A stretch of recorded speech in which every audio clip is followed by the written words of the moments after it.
You've got your circular saw, now it's time to head outside and make some of those basic cuts. Let's get to it.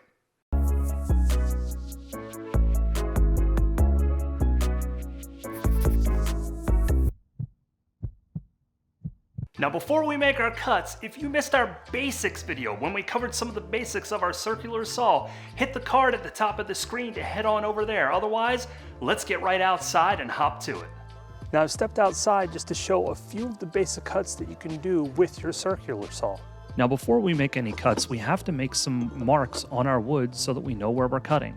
I like to use my speed square because it gives me very quick options to make a 90-degree and a 45-degree angle line. Just bump it up against the wood to get your 90 and a 45, nice and clean. Now when you start your cut, you want to line up your cut line with the line you just made in the wood and pull the saw straight through it to finish.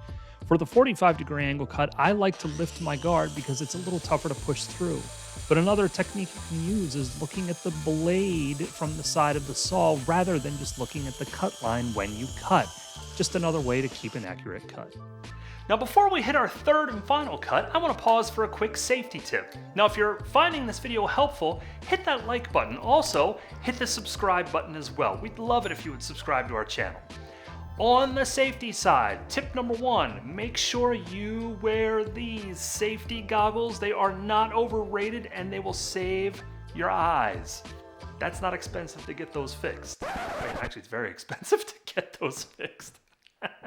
And number 2, when I made that 45-degree angle cut, you saw that I moved the guard manually.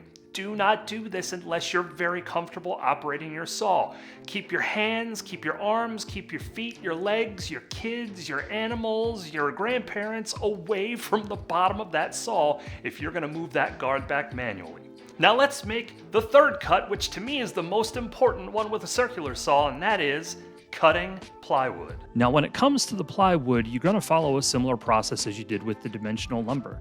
You have to make some marks so that you can get the line drawn. I'm making two 2-inch marks and then I use my level as a straight edge to draw the line. But I never claimed to be the best line drawer on the face of the earth, and I goofed it and goofed it again.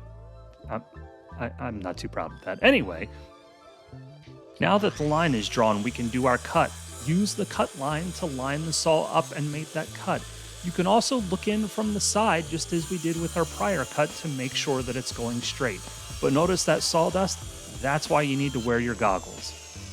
Now, the challenge with doing a cut like this freehand is that it's not always going to be straight. You may notice that it's a little wobbly, and that's normal. It will happen from time to time, but as long as you're careful with the cut, it will be as straight as possible. Now there's some other tools that you can pair with your circular saw to help you make straighter cuts. In our next video, we're gonna talk about this bad boy. Until the next time, keep doing it yourself.